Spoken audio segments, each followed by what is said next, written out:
Well, hello and welcome to the Manning Center's discussion series on electoral reform. My name is Colin Craig, and I'm pleased to be joined today by Mr. Nick Loenen.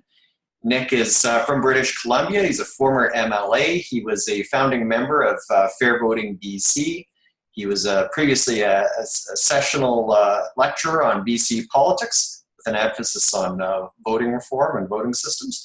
And he's also an author that has written about electoral reform in the past. So thank you very much, Nick, for joining us here today. You're welcome. I want to start off by discussing with you ranked ballot systems and drawing on your knowledge and expertise on that. We've already had Troy Lanigan talk about STV, which is one type within that ranked ballot category. Can you give us a bit of an overview of ranked ballots, how they work, and then also what it looks like from a voter's perspective when you're going into a ballot or into a voting station, what that ballot would look like and how the system would operate? Sure. There are many different voting systems, and one category is the ranked ballot systems, and there are mainly two of those. One is known as preferential ballot, but it's also known technically as the alternative vote, AV. More colloquially, it's generally referred to as instant runoff voting. And if you're in the US, it's known as choice voting. So 4 different labels, but it's the same system. It's a system that uses single seat districts, just like for first past the post. And interestingly enough, Canadians have some history regarding the preferential ballot because both Manitoba and Alberta for over 30 years used this system. It was discontinued in the 1950s by politicians for political reasons. The voters had no say. In BC, both the 1951 and the 1952 elections were conducted by the preferential ballot. Australia is the best example because their lower house is elected on the preferential ballot since 1901. So there's a lot of data, a lot of history there. It's a fairly simple system. The other system that you already referred to, which is also a ranked ballot system, is the STV, single transferable vote. It is used in Ireland since 1921. Malta uses it. And it's also used, interestingly enough, for the Oscar nominees. It's a very refined system. It, in contrast to the preferential ballot, uses multi-seat districts. So typically, there will be 3, 5, 7, 9 seats available in one district. And the idea is that voters can pool their votes over a larger area. Votes are aggregated over a larger area. As you know, under first past the post, in every riding, there are significant blocks of votes that are, for all intents and purposes, lost or wasted because they don't have enough to elect anyone. But if you can join those remnants in adjacent ridings, then over a larger area, you stand to perhaps elect someone. And indeed it does, and it will give greater diversity of representation. So if I understand what you're saying correctly, if you had, some cases we'll see a party will get, say, 20, 25% of the vote, and they won't get a seat, obviously, because there's one seat and it goes to the candidate with the most votes. But if you pool a bunch of seats together, say, so that there's 5 all in one area or 9, when you go in as you vote as just a general voter, the party, if it gets, say, 20, 25% or so, then suddenly it could start to get some of those seats rather than just coming short continuously. Is that kind of what you're saying there? Exactly. Another way of looking at it, overall, there are fewer wasted votes. Interestingly enough, in the first past the post, in most elections, most voters do not get either the local candidate or the party they voted for. And when you think about that, that is bizarre in a democracy, right? Most voters do not get what it is they voted for. So the single transferable vote is more proportional. In fact, if all the seats across the country, all 338, were elected in these larger districts, you would have near proportional results. So although the system is candidate-based, your vote is for a candidate, it's not for a party, yet the yield is proportional. So some people will classify this as a proportional representation system. I don't, because the vote, in a typical proportional representation system, you vote for a party list of some kind, and you strengthen parties. Under the single transferable vote, parties don't come into play at all. Technically, you don't need parties. You only need candidates. Mm-hmm. So, it's a candidate-based system. It's not a party-based system. And so, go ahead. For some people, that's a real plus. It certainly is for me. I think if you look at your actual ballot, it will list more names, particularly in the multi-seat ridings. There will be a lot more names on the list. But to simplify it, you can make it user-friendly by listing the candidates by category of party. So an NDP voter will go to the party of their choice and rank within that party. They don't have to. They might choose to say, okay, basically I'm NDP, but you know something? There is an independent here who I support, and I want to give some support to that independent voter. But the point is, your ballot need not be complex. Often critics will say, oh, it gets too difficult for people. But you can design the ballot so that it's user-friendly. Another rule that is appropriate is that you need not fill in any more candidates or rank any more candidates than you wish. So, if you just want to pick one candidate, mm-hmm. that's a perfectly valid ballot. Unfortunately, in Australia, where they use it for the upper house elections, they have really bastardized the system because they made a number of rules. The first rule being that you must rank all candidates, and there may be 30 candidates on the list.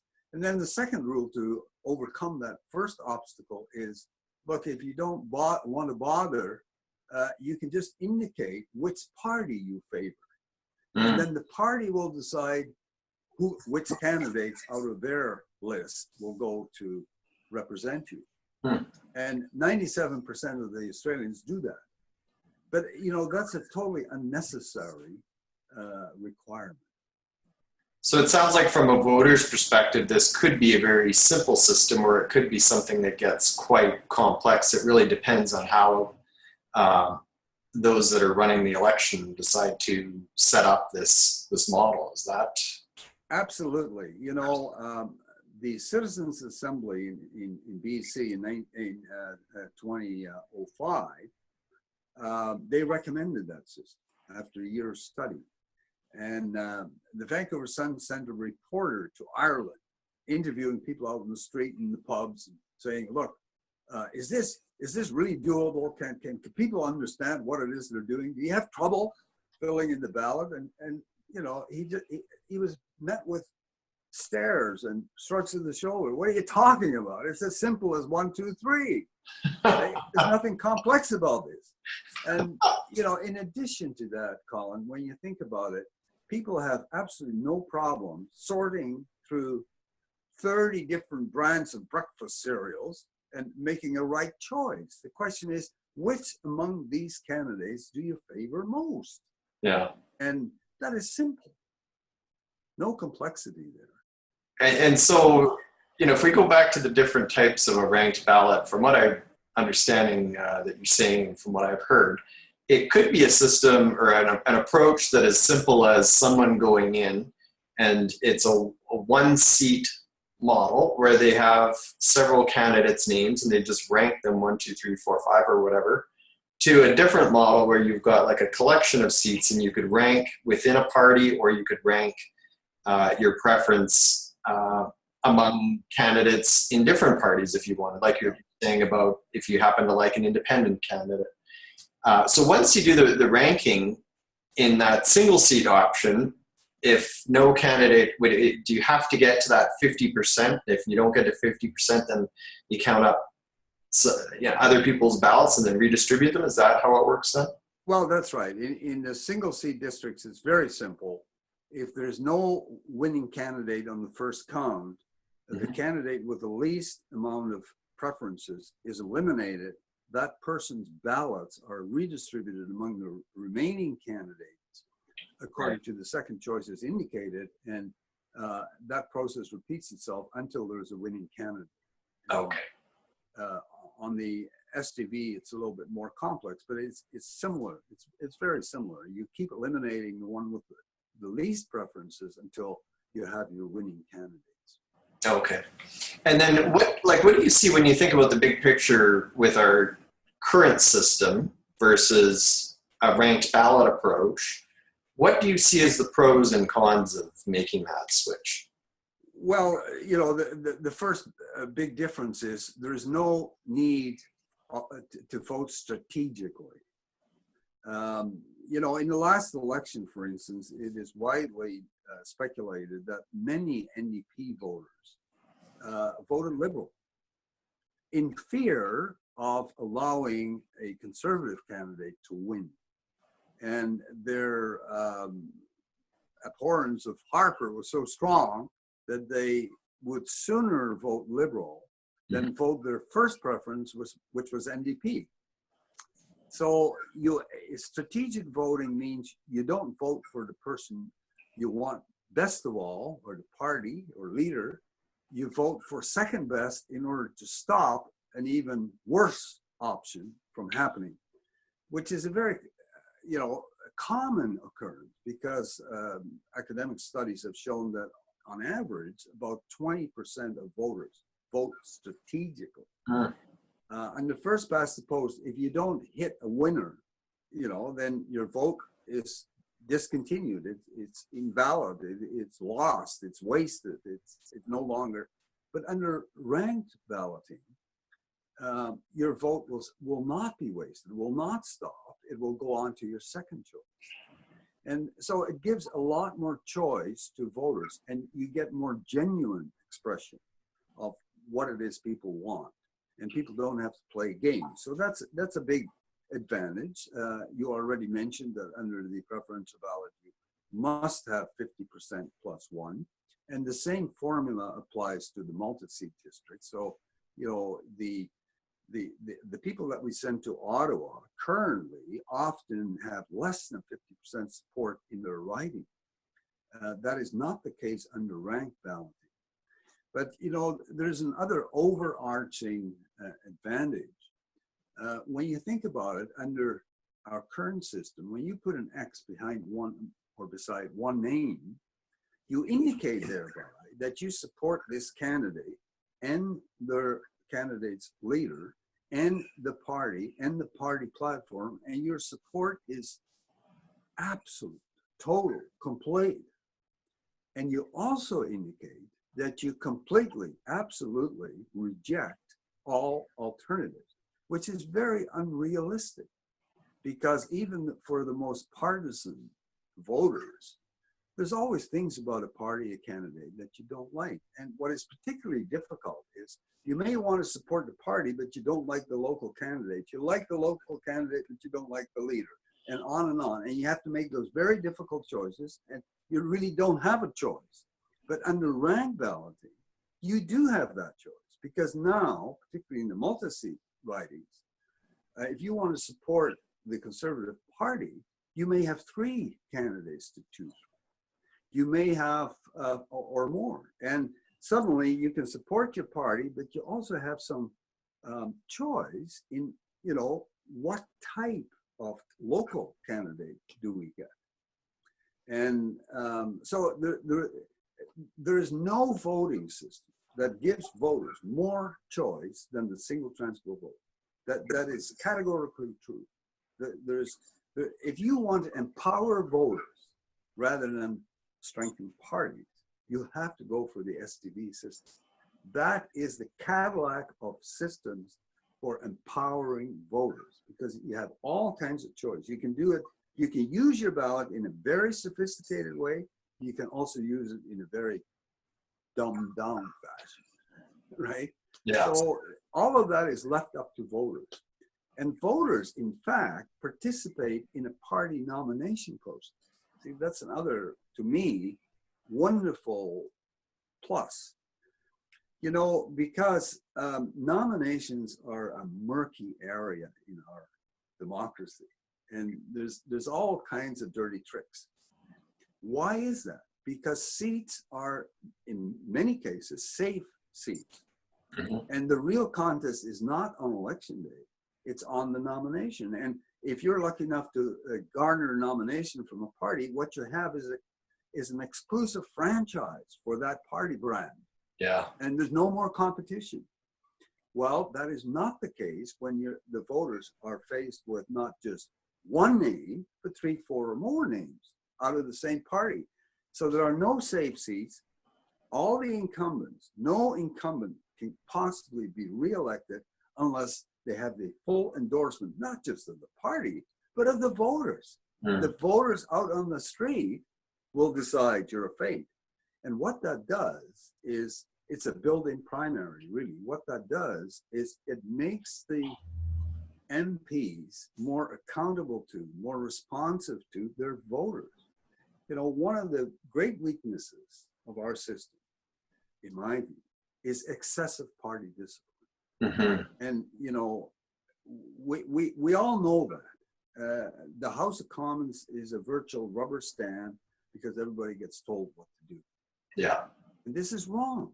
And it means also that if my MP has no clout and my MP has no voice, I have no clout. I have no voice. If we mean to strengthen voters, Canadians, and include them in the decision-making process and give them some political clout and efficacy, this is the way to do it. And, you know, it would clean up the nomination process overnight. And all politics would become local. It would start, you know, Tip O'Neill said this famously, right? All politics is local. That's where it starts. And it ought to start there. But under our system, the day after the election, the MP becomes party property. STV is a wonderful way of avoiding that. So how, if you've got a multi-seat system where you've got, say, a cluster of seats instead of people just voting for their single member of parliament, you get this cluster, which is a much larger geographic area. How do you start to connect Joe voter with a local representative? Good question. That seems to be a bit of a benefit right now, is that when I vote provincially or federally or municipally, I've got my local guy and I know exactly who to try and hold accountable. So how does that work with what you're talking about? Yeah. Well, that's a good question. And now, there's a good answer to that too. Think about this. Imagine that Vancouver was one multi-seat district, all of Vancouver electing 6 MPs. And these candidates know that in order to win, they need 1/7 of all the votes. They don't need every vote in Vancouver. They need 1/7. And people will want to find their market because they need to distinguish themselves, not just from their opposition candidates. They need to distinguish themselves from their running mates, those candidates who also carry the liberal conservative banner, whatever. So candidates, successful candidates, have to find a niche. They have to find a group of voters that are like-minded. Some of them will be geographical. You know, Hetty Fry lives in the West End. It's a very unique, distinct area of Vancouver. She will wave the flag and say, I am the voice of the West End. If you're a West Ender, vote for me and I'll be there for you. Yeah. Others will say, take affordable housing or the environment or whatever, right? The downtown east side, transportation, all of these issues. Candidates will come forward and market themselves around a particular idea, hoping to capture a group of voters that will be their voters.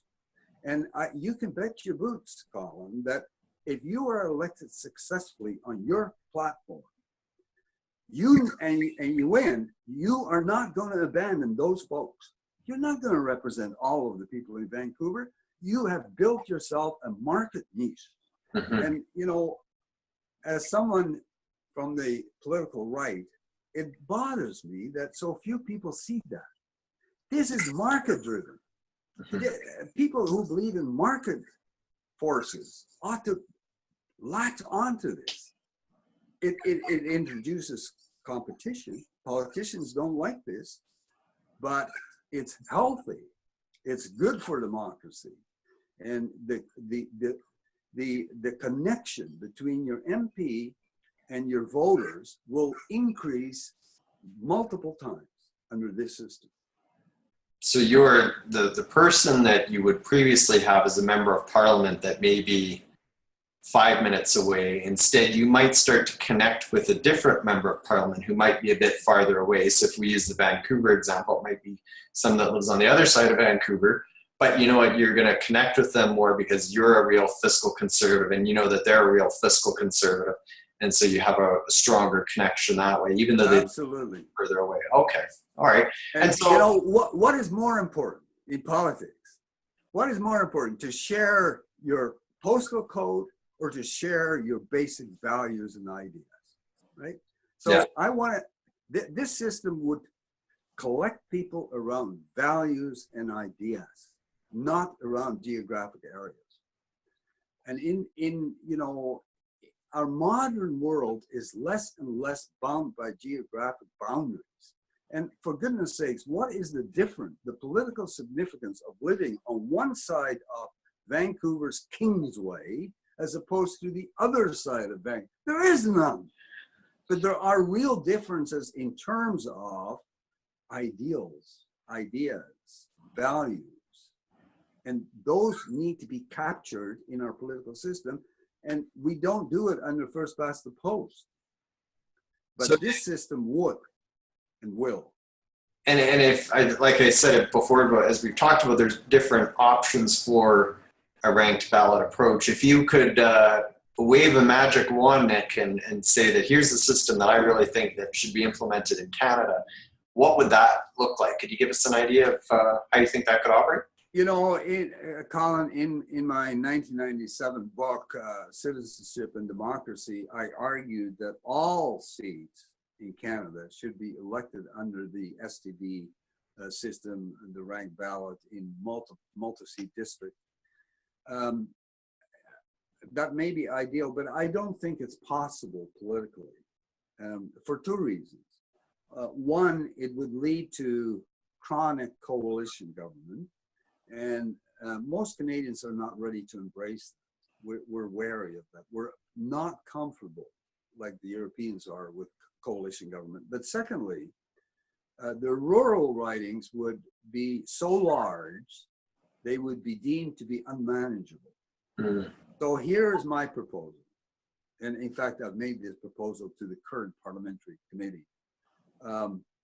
What we need to do is have the preferential ballot in rural ridings and the preferential in multi-seat ridings, STD, in urban centers. And I think the division should be about half the seats rural, half the seats urban. What that would do, it suits our geography perfectly, right? Because Canada's challenge is that our population is so unevenly divided. And this would take care of that. And you could do things in the cities that you cannot do in rural Canada. So I think it fits our geography. It fits our moment in history because we're not ready for full proportionality, but this would get us part way towards a more proportional system, which is another way of saying we would waste fewer votes and more voices would be at the table than is the case now. But what I particularly like about it, we would start to see MPs be more responsive to their voters, and those voters would feel more empowered. So, you know, that is my proposal in the current situation.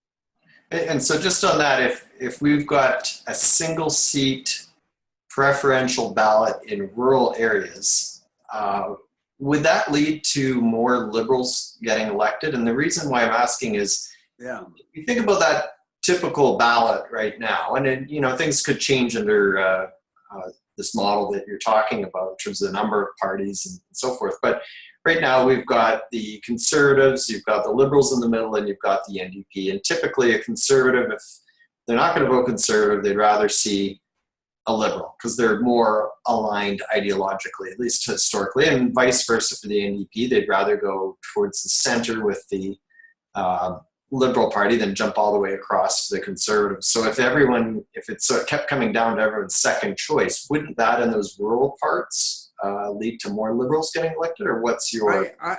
You articulate a very common view, and it's totally wrong.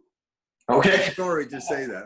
That's fine. There is absolutely no historical evidence. First of all, you could look at our own history in the provinces and in BC. I mean, there was a total blowout when that was introduced, because everybody had predicted that would be the end of the CCF NDP forever, and it turned out not to be the case at all.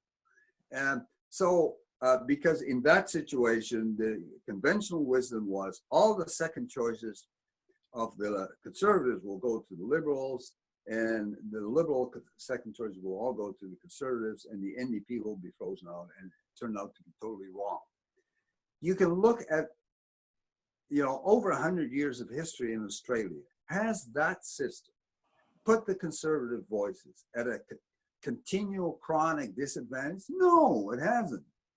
And the reason why people miss the boat on this is because they think first past the post. And now you overlay on first past the post this new rank system and think that somehow people are going to behave the way they behave on the first past the post. And the answer is people will not behave the way we anticipate. Oh. I already mentioned that the very large number of voters, for instance, who in the last election voted Liberal, even though their first choice may have been NDP, right? You remove that out of the equation, and already it starts to shift ground. So your fears and the fears that have been expressed from all sides, historically, there's no basis for that. When you change the voting system, you change everything. If you empower people and you give them genuine choices and let the market dictate, you'd be surprised what happens. But those kind of predictions are just off the wall. They're wrong. That will not happen. I cannot predict what will happen, but that will not happen. All right, so it's not what people may necessarily intuitively think might happen. It can obviously, voting is a lot more complex than what we might guess. Okay, well, that's interesting to hear, because I mean, that's certainly a common criticism of what's been posed with the ranked system. Now, I just want to just ask you one more question, and that is, obviously, we've got a first past the post system now. Prime Minister Trudeau promised that we wouldn't use it again in the future, but he didn't say which system we were going to go to. So what is your take on how he can legitimately, or his government rather, can legitimately take us into a new model? How is that done with concern to a referendum? A lot of people have said that, look, Prime Minister Trudeau, it's not your voting system, it belongs to the people. What's your take on this? Do we need a referendum to legitimately make that transition, or what's your take? Well, I think we do, but I would prefer that it would be a confirmation referendum. In other words, run 2 election cycles under the new proposed system, and then ask the people, look, are you happy with this? Do you want to go back to the way we used to do it? And the reason I say that is because it will make that referendum meaningful. New Zealand did it that way. They promised, look, we'll change the system, but after 2 elections, you will have a chance to tell us whether you like it or not. In the event, people said, yes, we do like it. But it became more meaningful. Now, they also had a referendum prior to the change. in which people were asked, do you want to change the system? And if so, what change do you want? And then people said mixed member proportional. And the people were asked at the exit polls, did you vote for change? And they said, yeah, we voted for mixed member proportional. Do you understand it? And 50% of the people said, I have no idea what it is I'm voting for. And I don't understand what might happen, but I'm so fed up. And there was so much discontent. It was, there was a yearning for change. And under those conditions, people really blindly accepted change. But the real judgment of the people came after 2 elections, because then you understand what the question is. You know, voting systems are very murky areas. And for most Canadians, we don't take the time, we don't have the time perhaps, to really understand any of this. And it's open to political spinning from all sides, and it's mass confusion. It is very, very difficult to get a referendum question of this nature that is meaningful in any way at all. But you do get a meaningful referendum when people have the experience, you know, and there's no better way to do that than to don't make big changes. I would be very opposed to any form of proportional representation. And I say that because that fundamentally changes our nature of government. Those systems are party-based systems. You empower parties, and they don't suit the Westminster system. We have a Westminster parliamentary system where you don't have a division of powers between the executive, prime minister and cabinet, and the legislative. So what happens in our case, and it's bad enough as it is that the prime minister and cabinet, they dominate the House, and the House is not there to hold government accountable. The House is there simply as a rubber stamp for whatever the government wants to do. Under that system, you don't want to strengthen parties, you want to empower voters in order to introduce an element of accountability. So I'm very much opposed to overlaying on our Westminster model a system of proportional representation system that is really suited for the parliamentary systems they have in Europe, which is very different. You have a separation of power. The cabinet don't vote in the House the way we do. The prime minister has no vote in the House, so they cannot dominate the House. The House is there to hold the feet to the fire of the government. Proportional representation, to my view, my way of thinking, in those formats, is exactly the wrong thing for Canada.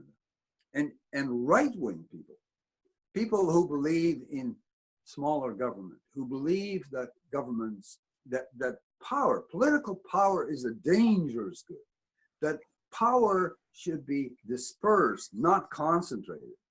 If you believe that, you don't want to buy into a proportional system on top of our Westminster model. You want to reform the Westminster model and strengthen it. You know, John Stuart Mill, great political theorist of the 19th century, 1865, when he heard about STV, he exclaimed, "This will save the Westminster system." And what he meant by that is he saw the rise of political parties. That was something new. He saw that, and he said that will destroy the Westminster system because you have to find a way to hold government accountable. And if parties dominate a parliament, that, you know, that's the end of the system. Parliament becomes a rubber stamp. But he saw STV as a way of safeguarding against that. STV yields proportional results, but it is not proportional representation. It is fundamentally different. You empower voters, you don't empower parties. Well, you've certainly given us a lot of food for thought when it comes to electoral reform and the pros and cons of different models than that. And I appreciate your taking the time today, Nick, to share your wisdom. Because like I said at the beginning, you know, you've written a book on this, you've lectured on it, you were part of the Fair Vote BC and so forth. And you've also been an elected official, so you've been on the inside. I think you've got some unique observations, and I appreciate your time. So thank you for joining us. Thank you, Colin. You're welcome. Take care.